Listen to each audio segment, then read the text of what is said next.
Good morning, good afternoon, good evening, ladies and gentlemen. This is Nosa Capital, coming to you on a rather almost coldish evening from the Southern Hemisphere. Ladies and gentlemen, once again, we come with the rough and ready crypto analysis, as always, quick and ready, and not in depth. So, starting from yesterday evening, we started seeing some significant rise in the price of cryptocurrencies across the board, led by Bitcoin, of course. And as we look at Bitcoin, one can see that the volume profile, the profile of the volume profile hasn't really changed. We've still got that area here, which tells you that we're not completely out of danger until we can get away from this particular area here. We've got a couple of areas of supply and 3 areas of demand here, and there's an overlap with these 2 areas here, as we can see. So, what does this mean for Bitcoin? As I said, we're not out of danger. So if we go back and we put the double top thing here back on, we can see that this is still projecting to come down to the 60-something, $69,000 area of Bitcoin. But I see this as the worst case scenario. Again, as I said, look at the volume profile in this area here. There's always that danger. As I've said, there's always a danger here. That price in this area moves up and down very, very quickly. So we have to be very careful. Not to mention the fact that there's some level of euphoria going on in the market, because now that we can see prices going up, everybody's getting excited. I would say get excited, but with caution. What do I mean? This morning, for instance, I tweeted out, when I looked at the, if you look at here, you can see the liquidation levels on Bitcoin exchange levels, you can see. And I said, a little bit of a left skew is forming at the Mo, on the BTC liquidations. Are we looking at liquidations between 81 and 91? What say you? And we have that, that's about 81 right down here. And look at 91, somewhere up here, as you can see, somewhere here. Now there's that danger. And you can't really write it off, because if you look at the price of Bitcoin itself, one can see that it can't be written off. I mean, we're looking at 88,498. I wouldn't be surprised that we do get to 91, and then we see the market makers sort of crucify the holders for those who have gone short, take out the shorts, and then they go for the longs later. That is perfectly possible. So we must never forget, always put that at the back of our minds. It's never far off. So, excuse me. Currently, let's have a look at the, what's the liquidation map looking at the moment.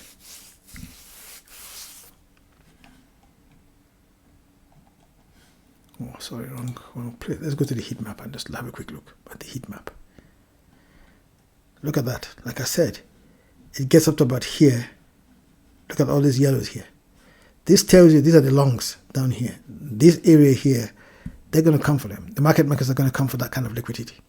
When you've got liquidity in the 40-something million, 50 million, 45 million, you'd probably take out this area here. Once it takes this area out here, that's up to about 91. Once they've done that, they're going to come down here, maybe down, all the way down.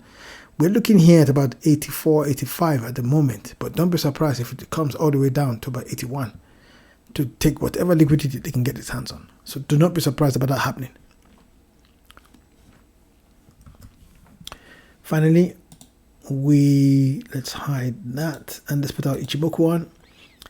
No doubt our Ichimoku will continue to tell us that it's in the bearish mode. Sorry about that. No doubt Ichimoku will tell us it's still in the bearish mode. Cloud and Clant at an angle. Kinjin-sen above the Tenkan-sen. Chikou-span running free, but it's getting caught up with the price action here, which could create a bit of a problem in terms of the price going any further. But we shall have to wait and see about what happens. And everything here, as you can see, is under the cloud. So it's still bearish. Although the Ichimoku way of trading will require that if you were to go long, the price should come through the cloud and come out of the cloud. In fact, everything else here should be above the cloud before you trade. Now, that means that you could leave a lot of things on the table if you're using this methodology.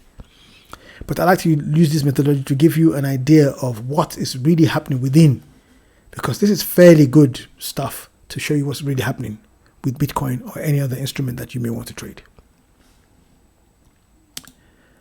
Okay, so let's look at Binance. Again, let's just have a quick glance at Binance. As we can see, Binance has been literally trading sideways. If we are to make this chart right here, if you look at it, it's not, if you look at that, look at this area, look at this chunk of area right here, hardly encouraging at all to want to trade. You've got a couple of areas of supply, a couple of areas of demand, and in the areas of demand, although it's come down all the way, there's a lot of danger. It could, do not be surprised with this area of demand. It comes all the way down to, and this is the daily chart, by the way. It's not even the weekly. It comes all the way down here. Do not be surprised if that happens. One day we wake up and find, that Binance has fallen all the way down. And there has been some shenanigans. I think one we should look into, I think something that we could do in the future is to look at Binance and see what's really going on with that company, and particularly how they've been handling matters concerning not just Binance but their whole crypto drive generally, because we keep getting all these stories about what they're doing and how the market is being manipulated. And I think I've got a very good example of the worry. And if we go to Marty Party here, and we look, I think I can find it, we'll find it.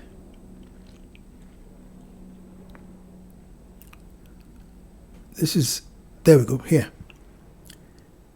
Update, Binance just bought back at least $250 million of Bitcoin, Ethereum, and Solana in the last hour.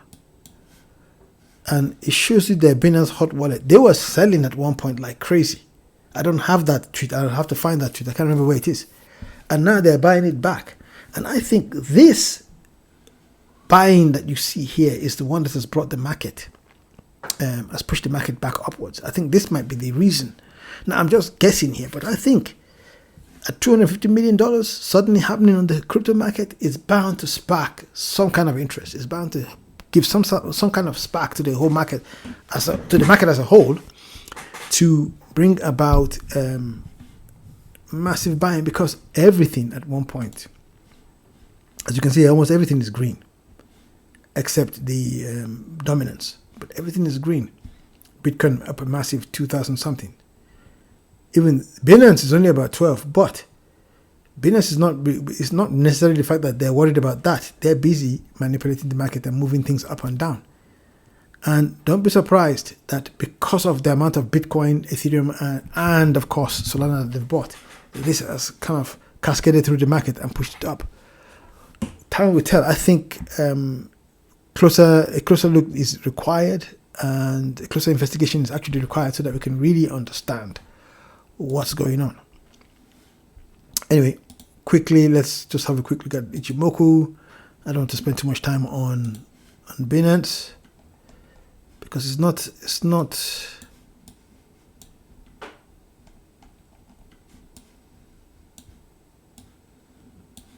again, like I've said before in the past, got a couple of areas of demand down here, areas of supply.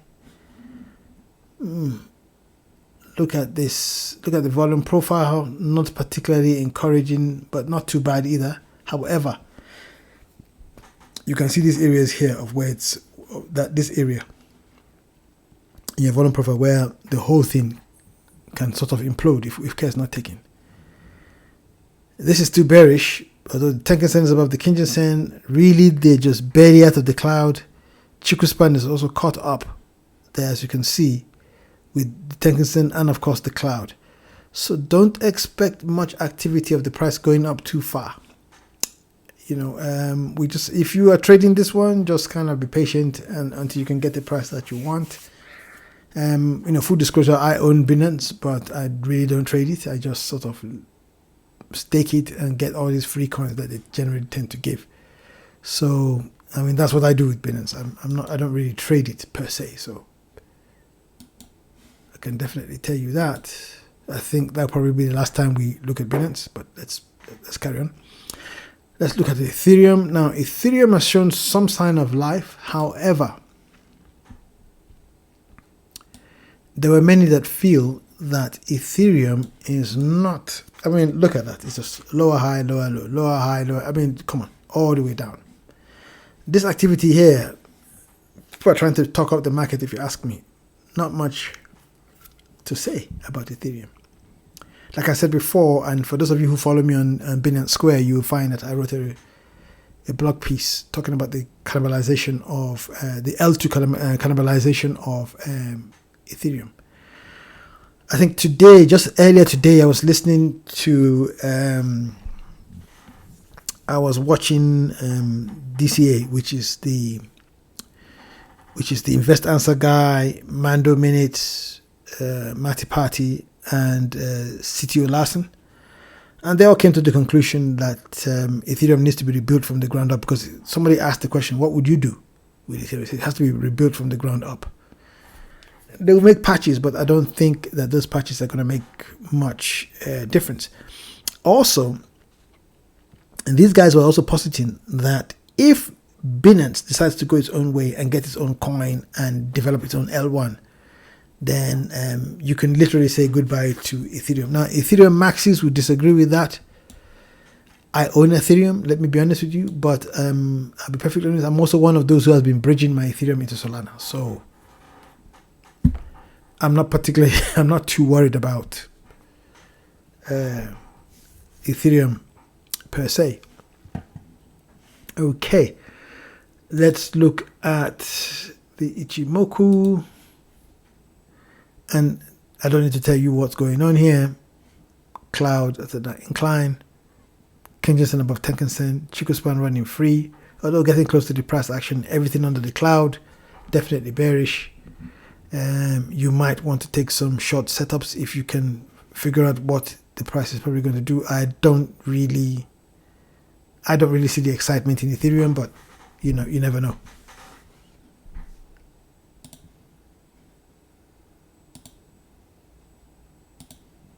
Okay, so let's head off to Solana.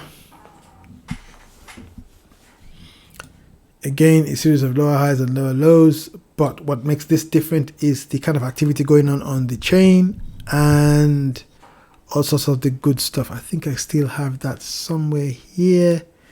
When you compare the chains to Solana, you can see daily active users. Solana is at the top.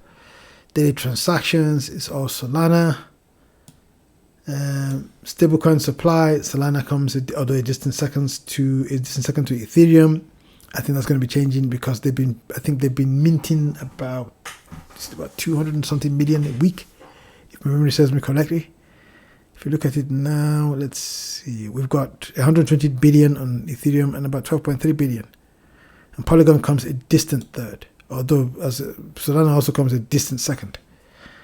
Stablecoin transfer volume, Solana coming in second, but quite close, but it's a bit distant actually. But I think that's gradually going to change as time goes on, as more and more people leave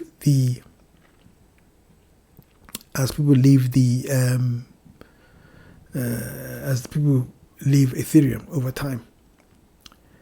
Again, to the value locked, a distant second to Ethereum, although ahead of most of the rest. DEX volumes also, you can see that Solana is at the top of things here, and I can only expect this to continue over time. Fees generated, also the revenue. I'm expecting things like this to continue because people are building on Solana. There's no question about that. So you can't really ignore what's really going on there. Quickly going through the charts, a series of lower highs and lower lows, nothing to worry about in my opinion. I think accumulating Solana at under $200 is still a good bet. Some of you may recall that it came down all the way down to 112, and I told you that I didn't get that one, but I got the one at about 120 to 123. So I was quite happy about that. I had bet that it was going to get to 110. It didn't, but you can't win them all. Again, 1, 2, 3, 4 areas of supply, only one area of demand, and quite small. That's between 121 and 128. I say interesting times ahead on that. Let's have a quick look at the Ichimoku. Again, bearish, but something to watch very closely. This, in my opinion, is an opportunity to buy. This is definitely a buying opportunity here. Kenji-san above Tenkan-sen, as it's a Chiku span caught up with it, but at the top, but caught up within the price action. Cloud, the cloud is inclined. Everything on the cloud definitely bearish. But I would say it's a big opportunity to start accumulating your Solana. I think it's going to be massive. So, and I would hate to see people lose out on this one. I have far more confidence in this than I have in Ethereum, if you ask me. And then, sorry, I said Ethereum. I was talking too much there. Let's go to Sui, is the next one. And again, as you can see, altcoins have kind of taken a beating, series of lower highs and lower lows. This is another coin. There's a lot of development on this coin. I think that it's something that you cannot sniff at. Again, a great opportunity to accumulate. Anything under $3 will be a very good opportunity to accumulate here. Currently at about $2.43. As you can see, volume profile fairly even, just a little bit of a dent here. Let's see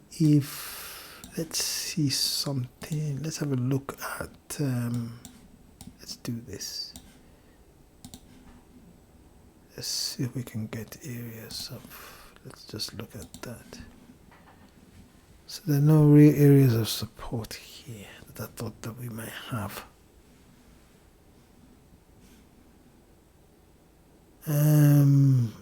If the activity continues, I would suggest people wait for it to go above about 2. If you've not got in, if it gets above 250, I think you can get in, and you can probably ride that wave right up to its point of control. So I expect this to continue to go up, but as I said, this is going to be anything under $3 for this is going to be a very good buy. Let's put on the Ichimoku. Again, you know the drill. Kinji-san of Tenkan-sen. That's the cloud at an incline. Chiku span running free, definitely bearish. But as definite fact this is bearish, as I said, accumulate if you can at under $3 for the long term. Okay. So let's now look at as always, let's have a quick look at the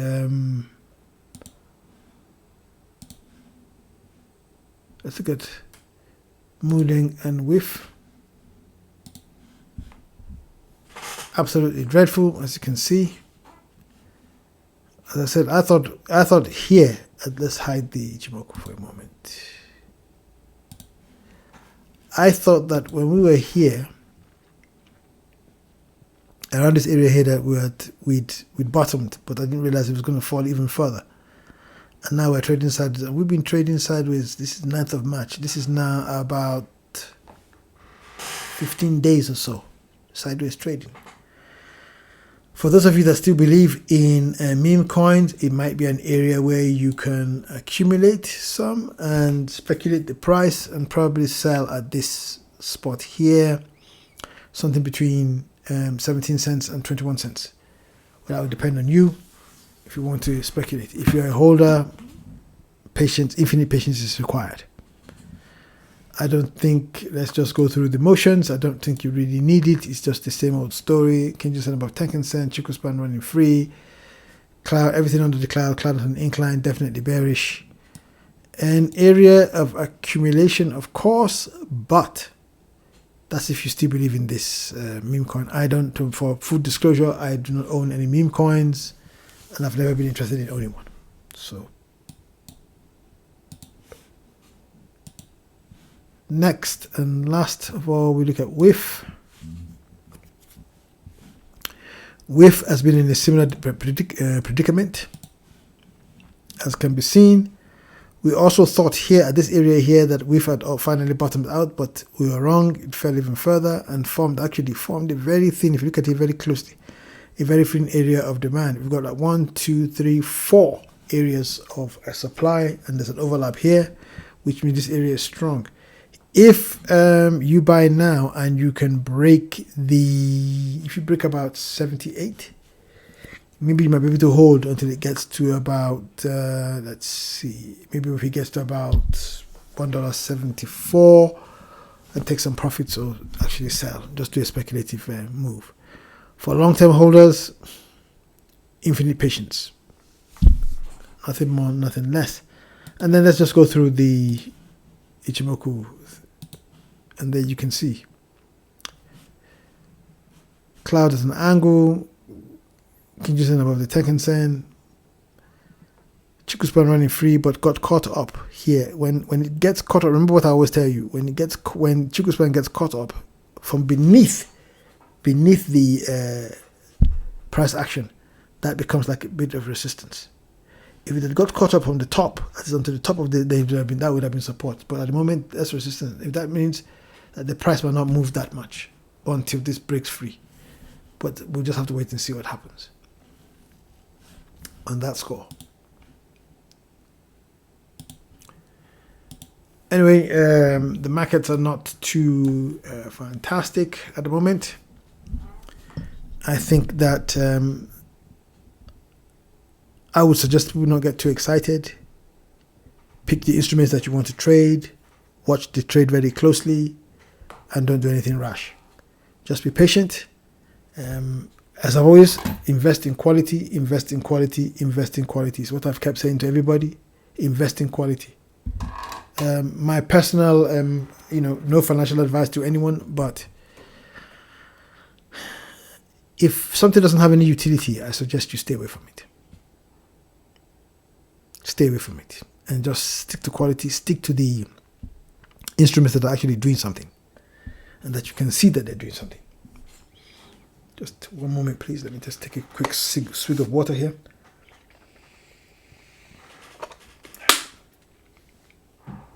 As I said, stick to the instruments that are actually doing something. Like you can see what's going on with SUI, things are going on in Solana, and some other L1s. Zeus is there, and now Walrus, which is also on SUI, is also making some gains. It's not out yet, but I think it's going to be very exciting to see what they can do with Walrus. Now, those are the kind of things where people are actually building something. These are the things you need to pay attention to. I'm not quite sure. I can't swear by it, but I think that a lot of people are fed up from what I'm hearing, and I stand to be corrected.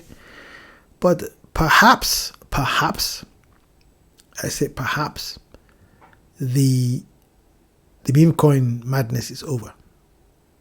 I hope so anyway. But like I said, the meme coins on Solana have stress tested that system. That makes we now know that Solana would definitely work. And several others need to be stressed. Even the mighty Sui needs to undergo a stress test. Let's see if it survives that when its time comes. Anyway, that's me. So keep your eyes and ears open and your trading sharp. Have a good one. Bye.